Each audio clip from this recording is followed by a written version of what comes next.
வணக்கம் சுட்டி குழந்தைகளே, நான் சிகாமணி. நான் அடக்காததுனால நம்ம எவ்வளோ பெரிய பெரிய பிரச்சனைகள்ல சிக்கிறோம் அப்படின்றத திருவள்ளுவர் அழகா ஒரு குரல்ல சொல்லியிருக்காரு.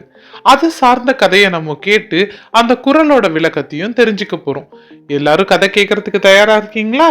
முன்னொரு காலத்துல தர்மபுரின்னு ஒரு பெரிய தேசத்தை தர்மசேகரன் ஒரு ராஜா ஆண்டு வந்தாரு. அவருக்கு ஒரே மகள் எழிலரசி, நாட்டின் இளவரசி. எழிலரசிக்கு ரொம்ப நெருக்கமான ஒரு தோழி இருந்தா. அவ பெயர் ருக்கு. ரொம்ப பெரிய வாயாடி. எழிலரசியும் ருக்கும் எவ்வளவு நெருங்கிய தோழிகள்னு அந்த நாட்டு தலைநகரத்துல இருக்கிற எல்லாருக்குமே தெரியும். இளவரசி எழிலரசியோட நெருக்கமா இருக்க கர்வத்தோட ஏதோ தானே ஒரு இளவரசின்னு நினைச்சுக்கிட்டு ருக்கு யாரையும் மதிக்காம நடந்தா. சில சமயங்கள்ல பெரியவங்கன்னு கூட பார்க்காம எதிர்த்து பேசுறது, கடைக்கு போய் அவ கேட்கும் பொருளை கேட்கும் விலைக்கு கொடுக்காத கடைக்காரங்களை பார்த்து, நான் யார் தெரியுமா, நான் நினைச்சா ராஜா கிட்ட சொல்லி உன் கடையை காலி செஞ்சிருவேன் அப்படின்னு மிரட்டுவா. ஒரு சமயம் இளவரசி எழிலரசியை சிறைப்பிடிக்க பக்கத்து தேசத்து ராஜா தர்மபுரி மீது போர் தொடுக்க படையோடு கிளம்பினான். இதை ஒற்றர்கள் மூலமா தெரிஞ்சுக்கிட்ட ராஜா தர்மசேகரன் உடனடியா ருக்கு கூட விளையாடிக்கிட்டு இருந்த எழிலரசிய அவசரமா ஒரு ரகசியமான பாதுகாப்பான இடத்துக்கு அனுப்ப படை வீரர்களை அனுப்புனார். வீரர்கள் எழிலரசிய கூட்டிட்டு போறத கவனித்த ருக்கு இளவரசிய பார்த்து, எங்க கிளம்புற அப்படின்னு கேட்டா. அதுக்கு எழிலரசி, இது ராஜ ரகசியம், நான் யார்கிட்டையும் சொல்லக்கூடாதுன்னு ருக்கு கிட்ட சொன்னான். ஆனா ருக்கு விடுறதா இல்ல, அத சொல்லிட்டு தான் கிளம்பணும் அப்படின்னு அடம்பிடிச்சா. ருக்கு தொல்லை தாங்க முடியாம கிளம்புற அவசரத்துல எழிலரசி ருக்கு கிட்ட சத்தியம் வாங்கிட்டு அவ ரகசியமான இடத்துக்கு போற வழிய சொல்லிட்டு கிளம்பிட்டா. ராஜா தர்மசேகரன் தயாரா அவர் படையோட இருந்ததால அன்னைக்கே போர் தொடுக்க ஆரம்பிச்ச எதிரி நாட்டு படை வீரர்கள் கூட சண்டையிட ஆரம்பிச்சான். இத கொஞ்சமும் எதிர்பார்க்காத பக்கத்து நாட்டு எதிரி ராஜா அவன் படை வீரர்கள் சிலரை மாறு வேடத்துல அனுப்பி இளவரசி எழிலரசிய சிறை பிடிச்சிட்டு வர சொன்னான். ஆனா அரண்மனையில இளவரசி இல்லாததால அவ பத்திரமா ஒரு இடத்துல இருக்கான்றத புரிஞ்சுகிட்ட எதிரி நாட்டு வீரர்கள் மெதுவா கடை தெருக்கு போய் வியாபாரிகளை விசாரிச்சாங்க. அப்போ வியாபாரி ஒருத்தர் ருக்குவ பத்தி சொன்னாரு. ருக்குவும் எதர்ச்சியா அந்த கடத்தெரு பக்கமா போனான். ருக்குவுக்கு நிச்சயமா இளவரசி இருக்கிற இடம் தெரிஞ்சிருக்கும்னு எதிரி படை வீரர்கள் அவகிட்ட மெல்ல பேச்சு கொடுத்தாங்க. முன்ன பின்ன தெரியாதவங்கன்னு கூட பார்க்காம உடனே ருக்கு அவ தற்பெருமையை பேச ஆரம்பிச்சிட்டான். அவளும் இளவரசியும் எவ்வளவு நெருக்கம், அரசர் அவ என்ன சொன்னாலும் செய்வாருன்னு அகங்காரத்தோட சொன்னான்.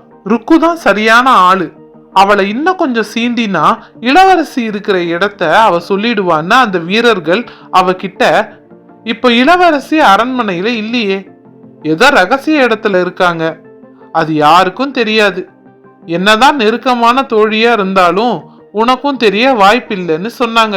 உடனே ருக்கு கோவத்துல கொப்பளிச்சான். யார் சொன்னாங்க? இளவரசி எங்க இருக்காங்கன்னு எனக்கு தெரியும்னு சொன்னான். சுதாரிச்சுக்கிட்ட வீரர்கள், சும்மா பொய் சொல்லாத, அரண்மனை ரகசியத்தை உன்ன மாதிரி பணிப்பெண் கிட்ட யாராச்சும் சொல்லுவாங்களா அப்படின்னு ருக்குவ சீண்டுனாங்க. அதுக்கு ருக்கு, நான் ஒன்னும் சாதாரணவ கிடையாது, இளவரசி சுரங்கம் வழியா அரண்மனைக்கு பக்கத்துல இருக்கிற காட்டுல இருக்கிற பாதாள குகைக்குள்ள இருக்கிறாங்கன்னு சத்தமா சொன்னான். உடனே எதிரி நாட்டு வீரர்கள் வேகமா போய் குகைக்குள்ள இருக்கிற இளவரசிய சிறைப்பிடிச்சிட்டாங்க. பொதுமக்கள் எல்லாரும் ருக்குவ திட்டி தீத்தாங்க. அவன் நாவடக்கத்தோட இருந்திருந்தா இந்த நிலைமை ஏற்பட்டிருக்காதுன்னு பேசினாங்க.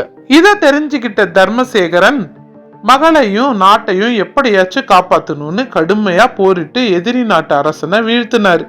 வெற்றி வாகையும் சூடுனாரு. கையோடு இளவரசியும் மீட்டு வந்தாரு. ருக்குக்கு அரண்மனையில விசாரணை தொடங்குச்சு. எல்லாரும் முன்னாடியும் கூனி குறுகி நின்னான். விசாரணை போது ருக்கு செஞ்ச எல்லாத்தையும் இத பத்தி தெரிஞ்சவங்க சொன்னாங்க. ராஜாவுக்கு பயங்கர கோபம் வந்துடுச்சு. ராஜா தர்மசேகரன் ருக்குவை பார்த்து சொன்னாரு, உன்னை எங்க குடும்பத்துல ஒரு ஆள் போல நாங்க பாவிச்சோம், ஆனா நீயோ நாவடக்கம் இல்லாம என் மகளை பேராபத்துல தள்ளி விட்டுட்ட. இனி நீ இந்த அரண்மனைக்குள்ள வரவே கூடாது. ஏன் பெயரை சொல்லி அதுல குளிர் காஞ்சா உனக்கு கடுமையான தண்டனை விதிக்கப்படும் அப்படின்னு கோபமா சொல்லி காவலர்களை விட்டு விரட்டி விட்டுட்டாரு. ருக்கு கண்ணீர் சிந்திக்கிட்டே அரண்மனையை விட்டு வெளியேறினான். சுட்டி குழந்தைகளே, இந்த கதை மூலியமா நம்ம என்ன தெரிஞ்சுக்கிறோம்? நம்ம எதை அடக்குறோமோ இல்லையோ நம்மளோட நாக்கை கண்டிப்பா அடக்கணும். அப்படி நாக்கை அடக்காம விட்டுட்டோம்னா நம்ம சொன்ன சொல்லே நம்மளோட துன்பத்துக்கு காரணமாயிடும். இததான் திருவள்ளுவர் அழகா சொல்லியிருக்காரு. யாகாவாராயினும் நாக்காக்க காவாக்கால் சோகாப்பர் சொல்லிழுக்குப்பட்டு.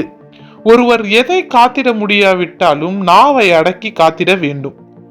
இல்லை என்றால் அவர் சொன்ன சொல்லே அவர் துன்பத்துக்கு காரணமாகிவிடும்.